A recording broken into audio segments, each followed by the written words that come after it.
Battle against COVID-19 and the vaccination program is proving to be a bit of an uphill battle. For more on this issue, I'm joined by Professor Linda-Gail Bekker, who is co-lead of the Johnson & Johnson vaccine trial, and she joins me now for that conversation.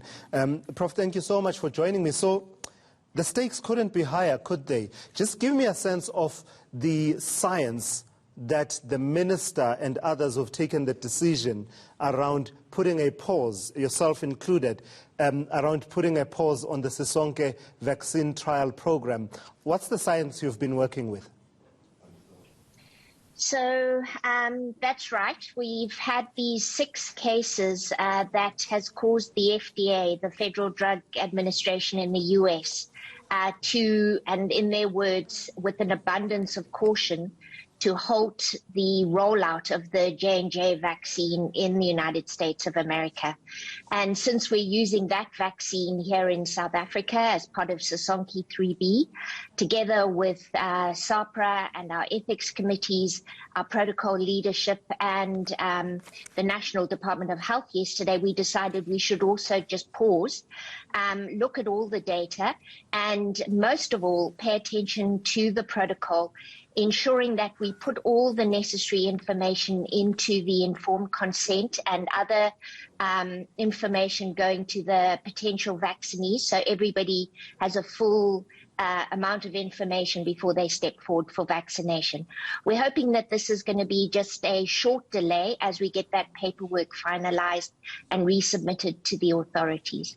But it says to me, you say the US described it, the FDA described it as an abundance of caution.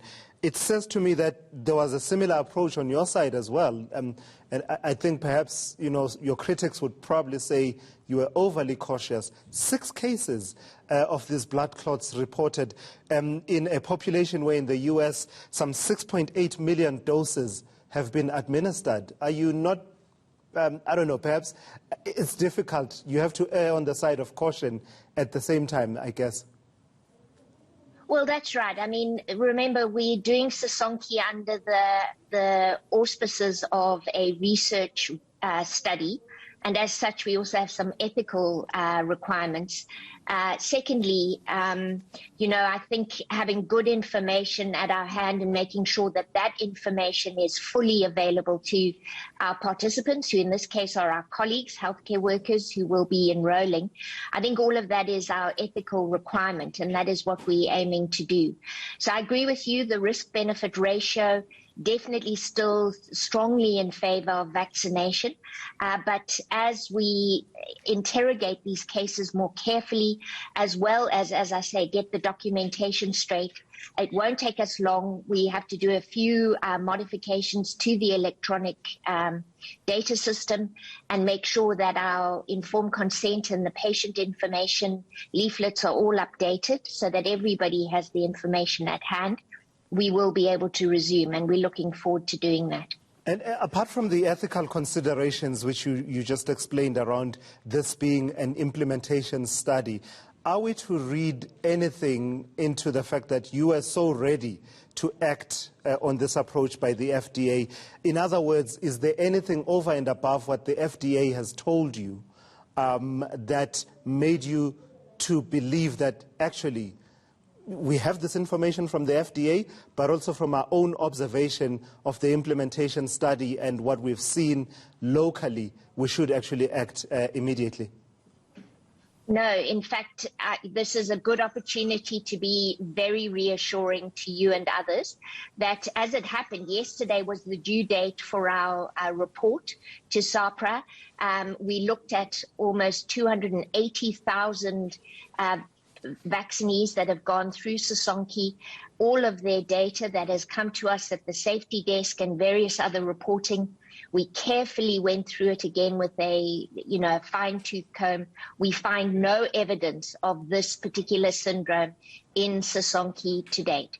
So I think we can be fully reassured that this is based on what has been seen at the FDA. And then, of course, as you will know, AstraZeneca has reported a similar, very rare event occurring, and I think it's part of that that has caused us to, to take, as I say, a cautionary viewpoint here. I think we are all recognize the urgency to get back to vaccination. And I think, we expect to be back on the road by hopefully Monday. The regulators, the ethics committees are all of a similar mind.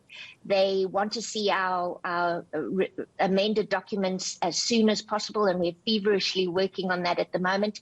Those will go in, and hopefully, as I say, the vaccines are in country. We want to get back to doing this as soon as possible. So your hope, given all the processes you just outlined, would be to get back to the program as soon as Monday.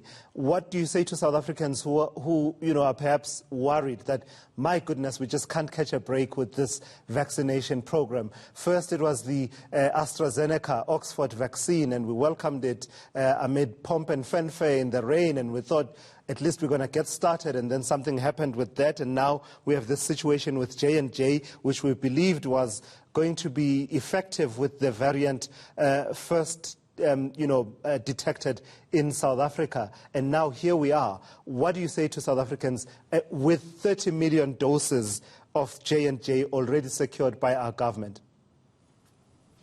I say take heart. This is an exceedingly rare medical occurrence. I think we will continue. There are great minds looking into it, trying to understand it better. But, already there are many, many doses of the vaccine out in the world. This has occurred very rarely. Maybe the other thing to say, its close cousin, a clotting disorder known as heparin-induced thrombocytopenic thrombosis, does occur also exceedingly rarely, yet we as a medical fraternity use heparin widely.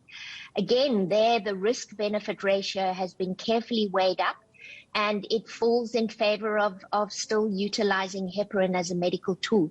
I think the same will apply here, that, the value of making sure that people are vaccinated. Indeed, COVID-19 itself causes clots and thrombi very frequently in comparison. So I think we expect as we start a new program like this, there will be bumps in the road. This is a bump in the road, but I think it is entirely saleable, and I think we can get back on the road very soon. And I'm looking forward to that. We have a job to do, and we're committed to doing it. So, Prof, lastly, if I walk away from this conversation with you with a big takeout that says perhaps the biggest factor that weighed in you exercising this extreme caution was the fact that this is an implementation study and there were ethical considerations that pretty much, from our conversation, I'm picking up trumped every other consideration. Would I be walking away with the right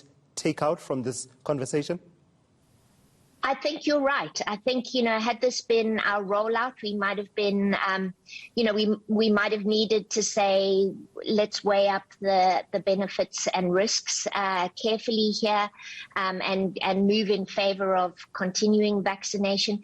Because we are under the ethical principles and guidance of first do no harm, and make sure that patients and participants have full informed consent, which we really stand by. We needed to modify our documents, and we are busy doing that as quickly as possible, whilst also, doing the due diligence of making sure that we collect as much information as we can, even from our international counterparts, and also that we look at our monitoring systems. I think we've already got an excellent safety desk in place with good pharmacovigilance, but we are reviewing that again to say, is there more we could be doing just to be sure that we keep South Africans safe? All right, I've got to thank you for that. That's Professor Linda-Gail Bekker there weighing in. She's co-lead investigator of the eNCA study around the J&J vaccines. You heard it here first. She does say that they are hoping that once they've done all their paperwork with the regulators and, resubmitted everything that they need to resubmit, hopefully they are hoping that they would be able to get back to the rollout as soon as next Monday. So that's their hope on their side, and considerations around ethics being the trump, it would seem, in as far as that decision is concerned.